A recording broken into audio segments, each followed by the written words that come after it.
2022, en tout cas, dénonçons nos vivants. Trop, c'est trop. Makam. Si ces Warriors estiment qu'il fallait le numéro 1 à Zalikolo, pourquoi il faut rabaisser Fally à un niveau innocent?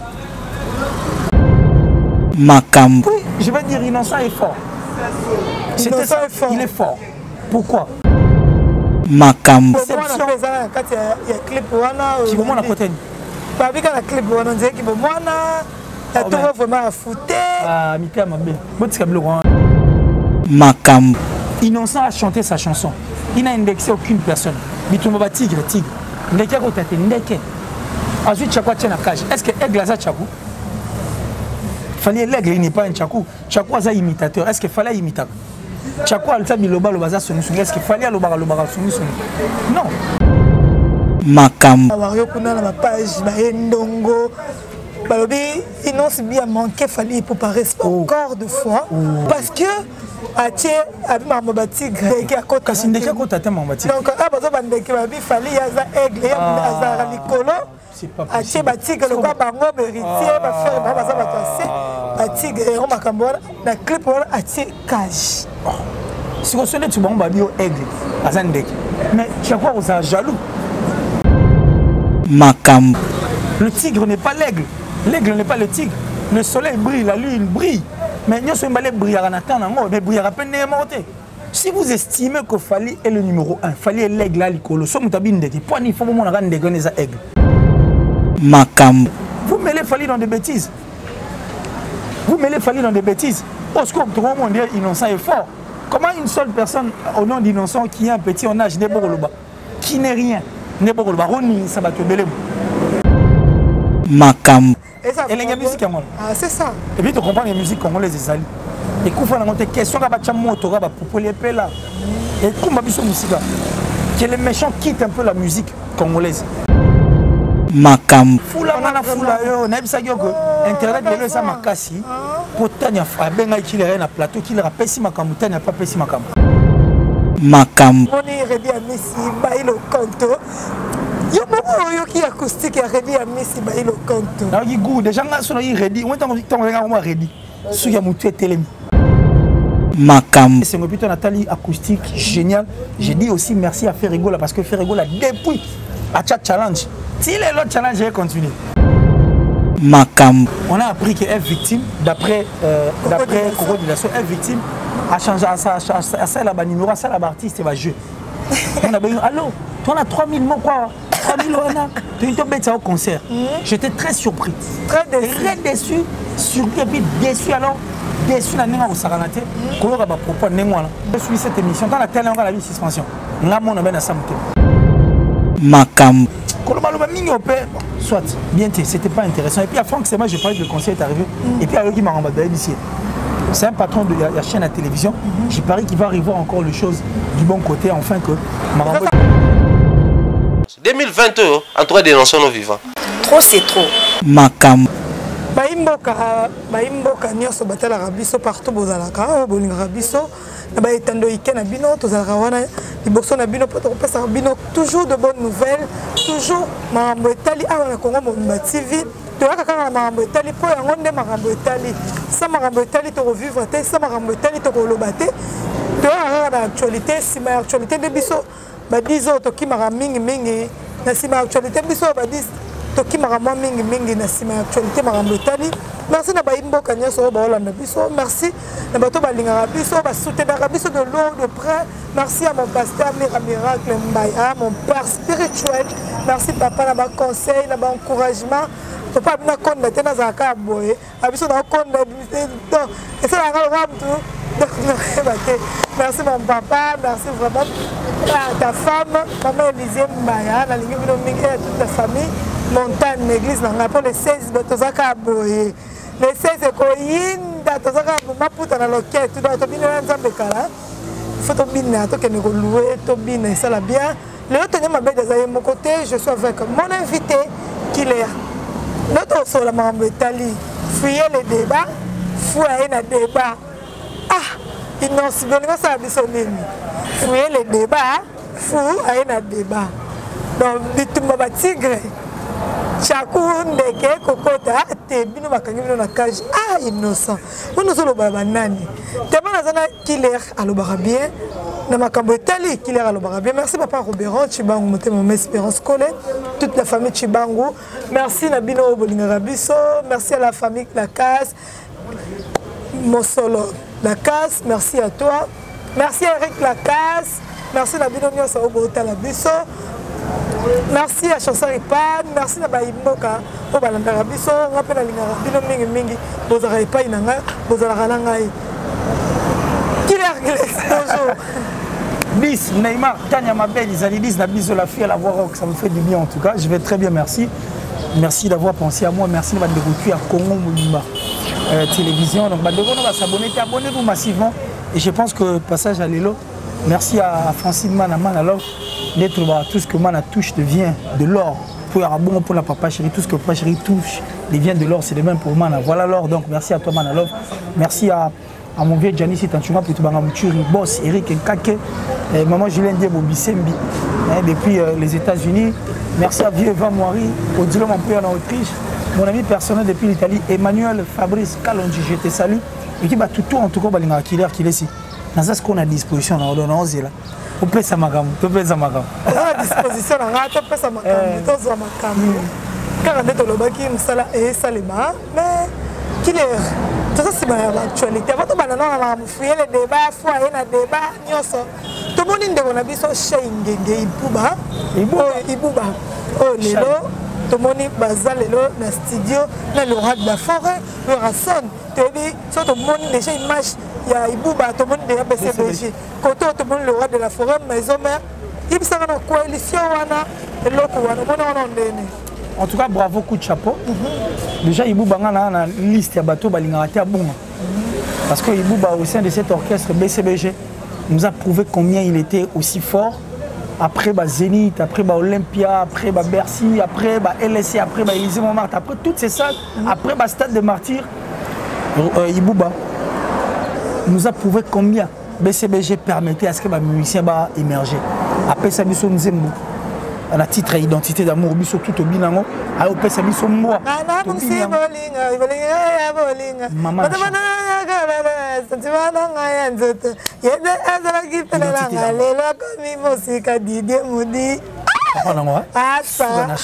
Ça dit c'était génial en tout cas.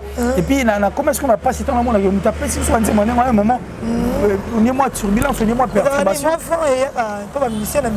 Quand c'était au monde à reperdre espoir parce que la musique a facilité.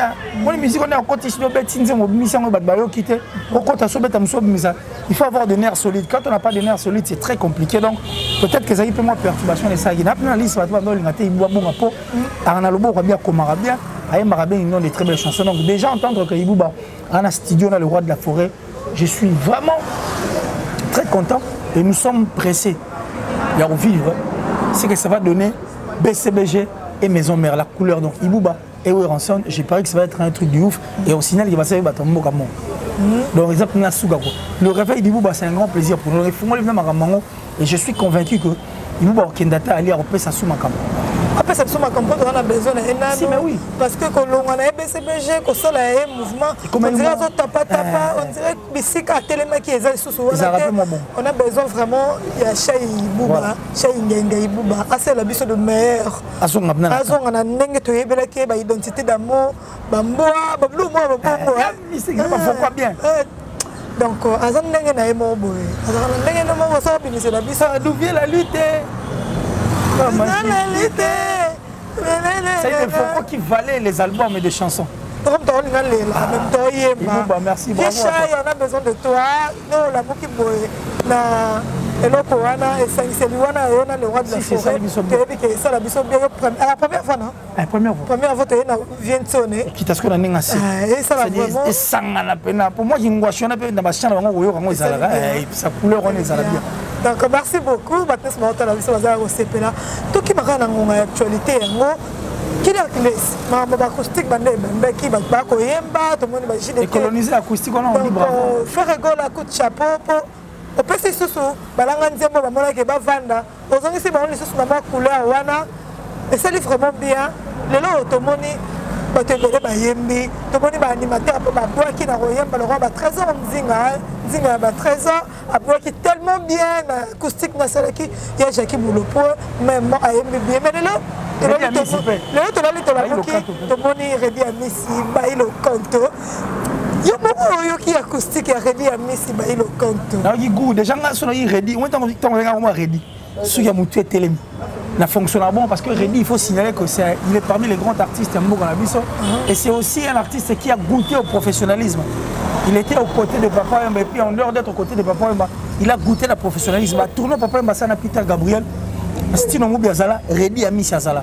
Doit être une machine on est amoula, ni ndoule la, ni public à miner les ala, ni la musique à la ramakasi. Donc pour moi, voir Redi Amisi faire cela, naoki bien. Salinga Sengopito Nathalie acoustique génial. J'ai dit aussi merci à Ferrigola parce que Ferrigola depuis à Chat Challenge. Si les autres challenges vont continuer.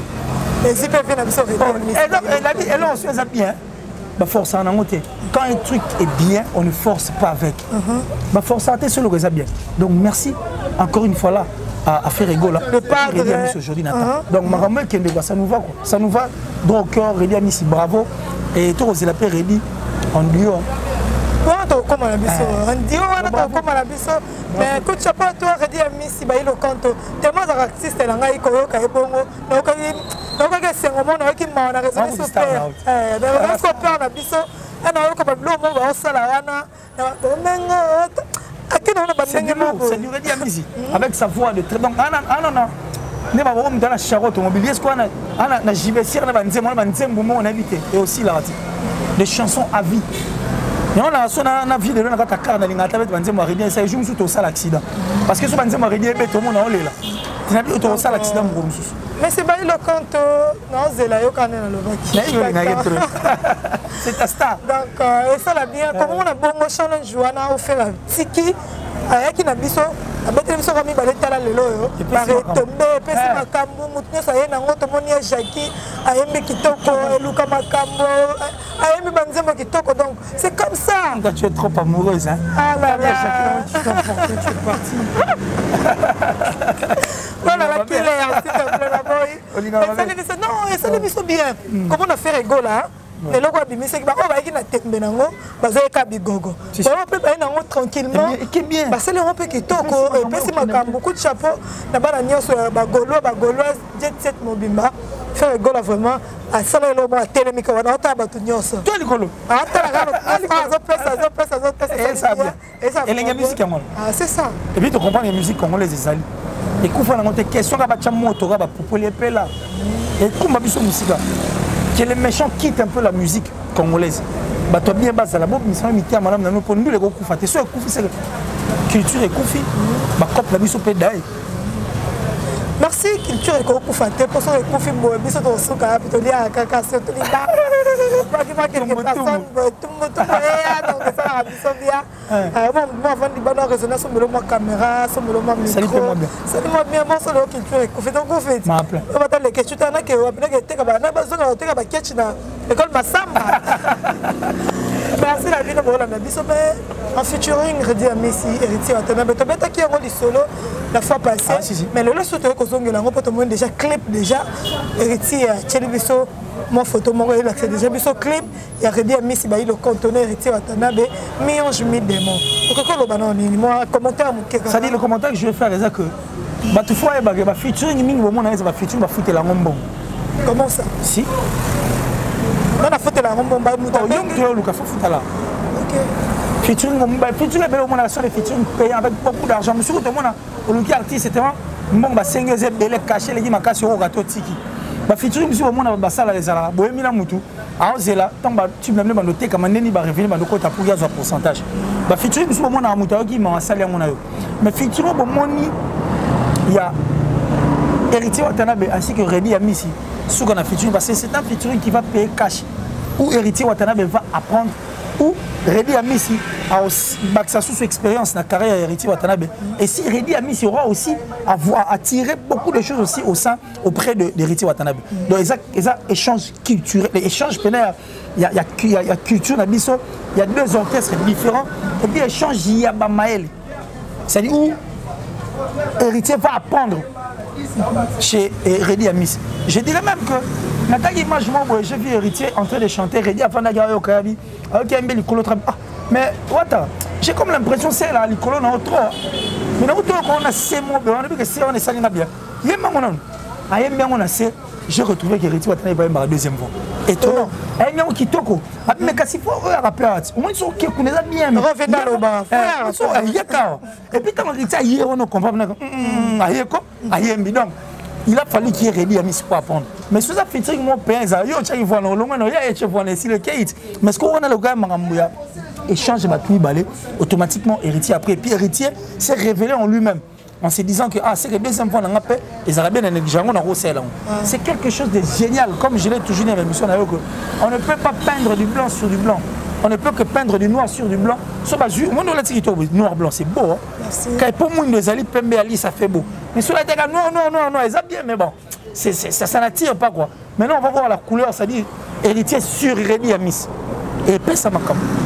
Le featuring nous attendant, on sait qu'on va vivre beaucoup de couleurs, la musique à l'intérieur, et puis on va vivre sous le Wenge Maison Mère, et puis on peut s'amuser au salon. Mi des mots, j'ai dit que ça n'a merveille belé, ils ont vraiment de merveille, surtout faire donner des albums.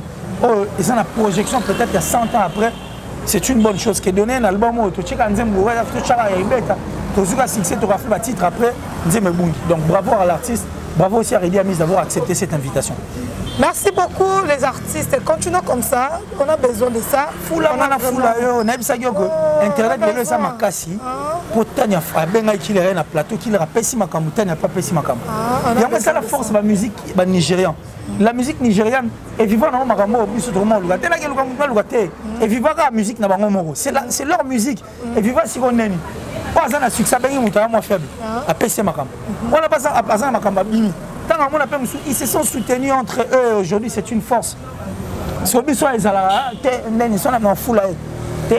En foule. Mais comment on foule les autres? Personne n'a qu'à mozo macan. Donc quand on foule, c'est foule en affaire. On reconnaît héritier à son bende, on s'entend qu'à son bende, la badose c'est gapana. Non, ça s'entend héritier les bundes, mais les bundes ça rend bien héritier à ta nave. Les bundes, les bocaux, on s'entend que. On va liciter vraiment que c'est bon. C'est vraiment la liste, j'adore. Non, manière à ressentir mon bain, tablette de chocolat. Tablette de chocolat. Merci Mani Netani, merci la bataille sur la Nabiso. Mais qui l'air? Tu es vraiment la maman à Likambo. Fouiller les débats. Foyer débat. Foyer débat. C'est ça conseil. Fouiller les débats, foyer débat. Bon, est-ce que nous vendons tout ça débat? Tout le monde nous a une compréhension. Tout qui est besoin de conseil. Fouiller les débats pour foyer débat. Pour ce foyer débat, il faut fouiller les débats. Pour fouiller les débats. Si on t'a dit que moi, je suis fou dans le sens où un incompréhensif. Soit comment faire biso, tout le monde on est à Bétania, on est toi, tu as comme 15 heures. Maintenant qu'il y a un biso. Tu qui me débat, c'est un conseil. Fouiller les débats, foyer les débats. Mais Inos dit bravo, 1 million déjà. Non, 2 millions. 2 millions. Ils m'ont déjà commis que silence. Dans le silence, dans le silence, tout ça marche. Bravo l'artiste. Bravo l'artiste. Mais, tout le monde a fouillé les débats. Fouille à elle débat. Qui est-ce qui laisse? Tout ce nom de Kambo Batou. Et n'importe quoi Batou Moukié, Batou Balobi, tout le monde va voir la page, Ndongo. Balobi, ils n'ont si bien manqué, fallait préparer encore de fois.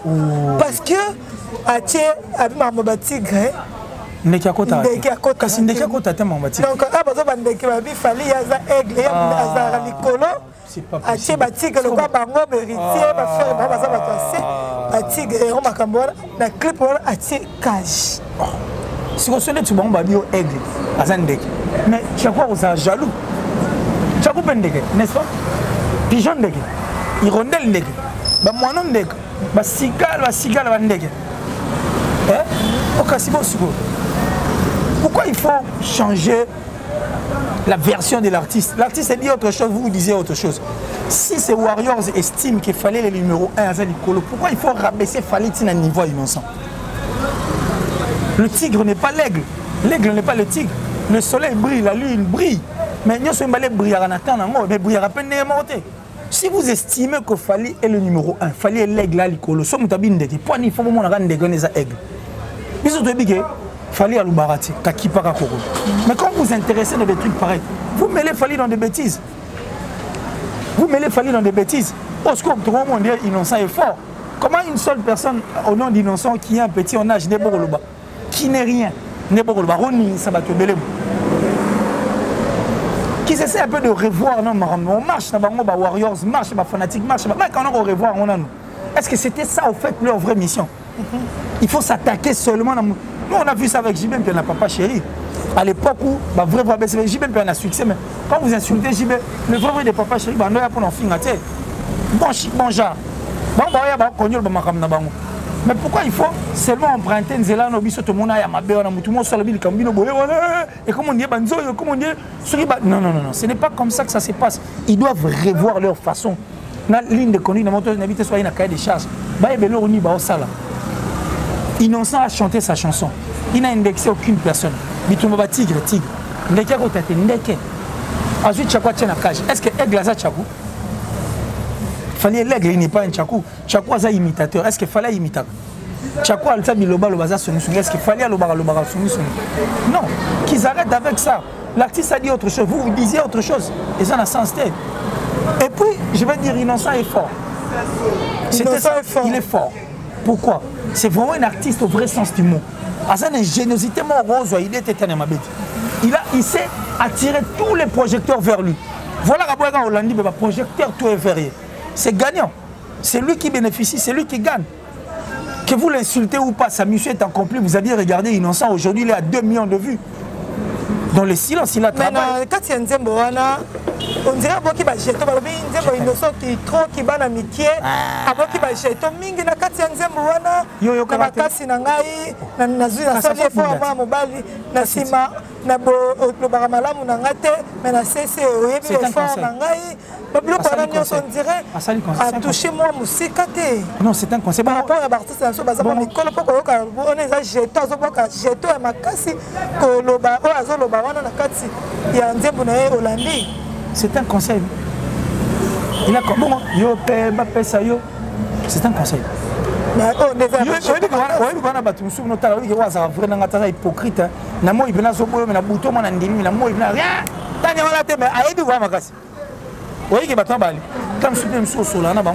C'est un conseil. Qu'on n'interprète pas les choses, Innocent a chanté sa chanson qui n'a rien à voir avec ce que Bissonnet a topé sans forme.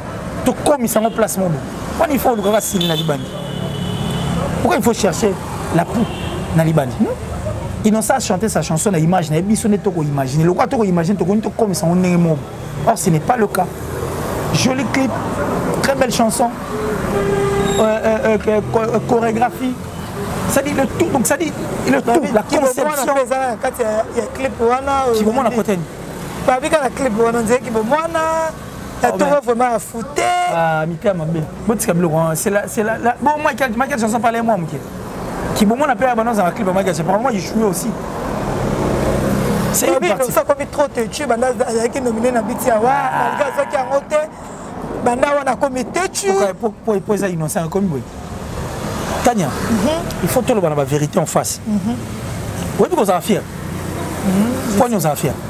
Je suis belle. Et puis tu as la tête. Qui m'onionso, oh et dit que même toi ma longue ça la calolène. Batika biso. Qui me tout même, qui me tout toi dit que je suis intelligent. À la moitié de gloire d'un mot. C'est normal. C'est que innocent fait ma prouesse na salon à 23 ans. Il n'a que 23 ans garçon au monde. Ça se quand c'est la carrière belle. Et ça non mais maintenant ne bande carrière n'est que de prouesse. Pourquoi il faut pas la courir? Batika Molodo il leader tranquille. Maintenant, là, moi, je suis en train de comprendre que l'avenir de la musique est assuré. Relève est assuré. Bah, Inosbi, bah, Gaz Mawete, bah, Gaz Fabulous, bah, on a vu surtout, bah, au Salandou, bah, où y aller. Coup de chapeau, c'est là, on est mort, quand il y a cabo. Qu'est-ce? Au coup, le lozui, le bozui, tu vas séquer au cabo. L'homme va finger, l'homme va commission au cabo. Donc, il y a un truc de cabo. Mais tu vois, il nous a bêti à Tchelo. Il a dit cabo. Cabo. Gaz Fabulous. Donc, coup de chapeau. La assuré, Inosbi, coup de chapeau. Merci pour ton travail. Merci pour son travail, Inosbi. Malheureusement, comme il était têtu. Qui trop si on a comme les gars qui ont une mission, on dirait que c'est comprendre. On dirait que mission. J'ai suivi l'émission. Tu as remarqué quoi? J'ai remarqué qu'on voulait emmener Inosbi la polémique à l'Igni. Il y a un sali bon. Si. C'est mission ma belle. Oui, parce qu'il qu'il n'a pas voulu entrer dans cette danse. C'est normal. Ok. Parce qu'il n'a pas voulu la polémique. Il y a tout le monde question conception clip. Mais quand ça les clips, Achille Baloum, Bachaï Kaka Chakou, Bachen Taba. Point barre, conception ça y est. Parce qu'il faut dans le baninga na bibi tumba tigre, ndeka kotate. Bino soyez dans le banin nasim. Vous avez voulu qu'il dise quoi? Baté na bayi aigle. Ça n'a pas de sens. Il a chanté sa chanson. Oh, il y a Pessi, ça dépend de vous. Merci, tu as comme une chité vers la fin de l'émission. Mais quand on a vu ce mobile, on a mingi pembeni ya aigle. Koko Dilasso, à propos na ye teni, on a bimisa qui une émission pour na faire rigole à mon melibangi wana musicien wana mukie avec des insultes surtout bato balobi na ngai boye bato batala rabiso balobi tania. Maintenant c'était mon likambo peso sala moi parce que surtout na chaîne ya Franck Stéphane aza confrère na biso aza confrère na yo pe balobi toujours des insultes mingi ezaka mingi na chaîne ya Franck Stéphane. Pourquoi ba finga qui fait rigola et pas Coco Dilasso ayaki ka teke le quoi eza patron de chaîne kolongola ta patron ça eza vraiment lésé ko bimisa ba biloko ya bongo et pas ya musicien. Moi quand j'avais suivi cette émission dans la télé on a la vie suspension là mon ben à Samke. J'étais vraiment déçu, très déçu. J'étais très déçu. Et puis dans cette émission, on a appris qu'elle est victime, d'après Coco Dilasso, elle est victime, a changé à ça, la numéro, à ça, la artiste, et va jouer. On a dit, allô, toi on a 3000 mots quoi, 3000 wana, tu es tombé au concert. J'étais très surpris. Très déçu, surpris et puis déçu alors. Déçu na ninga osakalate koyoka ba propos nengwana et pourtant biso to bi est victime des orchestres munene fallait pour passer un grand artiste il ne peut pas passer son temps à regarder bateau bazo estimer que ba mike to ba ndekono ba osala musala roi tu vois koloba loba mingi opé soit bien c'était pas intéressant et puis à Franck c'est moi je parlais que le conseil est arrivé et puis avec qui m'a remboursé ici c'est un patron de la chaîne à télévision j'ai parié qu'il va arriver encore les choses du bon côté enfin que m'a remboursé voilà trop qui fallait, trop qui bateau est victime, trop qui warrior.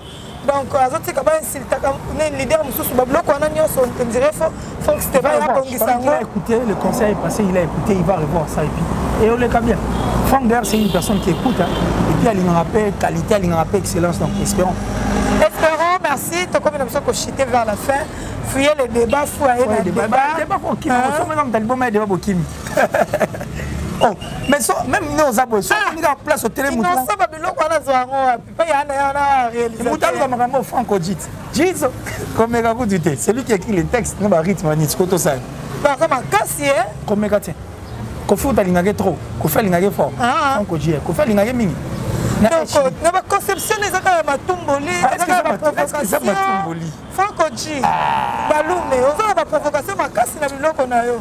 Biso ne tokanisi bongo. Biso ne tokanisi eloko wana omona ke. Matumbo yango za côté. Aza matumbo limo na kati eloko wana ate to se vale ba. La musique bien la pique nango ça passe to yoka pe. Omoni makaka chetin akatsa côté mabuta mutu. Petit frère Osé Arola la muka. Yo mutungu ba yo. To yoka pe même fali. Voisin sur la kengeli nanga ibo ni ne réveillé. Capture et réveillé. Kirikou est petit mais si tu yoka mutu. Donc, vous avez question à toucher. Qui es-tu? Aigri, qui es-tu? Jaloux, qui es-tu? Haineux. Tu es comment? Oh, casse, tu es comment?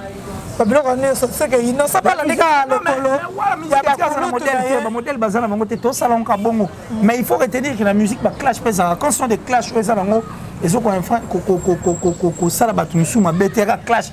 Pour ça, ça va, ça passe. Dans les États-Unis, pas 50 Cent, clash. Même Michael Jackson clashait aussi. Chamora était à black and white. Pour attaquer, pour taxer de tout pour sa peau et tout. Je suis Michael Jackson. Point barre. Et là, on soit bad, mauvais. Je suis mauvais. Donc, ça arrive, c'est la musique, ce sont des clashs. Mais moi, je pense qu'il n'ose bien clasher personne. Il n'a fait que chanter. Merci beaucoup, Killer Clessine de Coquillère. David qui me fouille le débat. Oh, tu fouilles le débat. Qui m'a débat? Donc, il y a un débat. Allez, on a bête comme un problème. Maman a il faut fouiller le débat pour vous. Soit on a fou, comment le débat? Qui m'a? Il va fou. Quand tu es fou, il faut mais excellence. Inos Bibalume, Inos. Amine Linga Koléa. Non, mais ça fait bien. Qui n'a Amine Linga? Avec 23 ans. Et voilà, c'est la votre Tania Neymar, 10 la fille à la voix rock. Même pas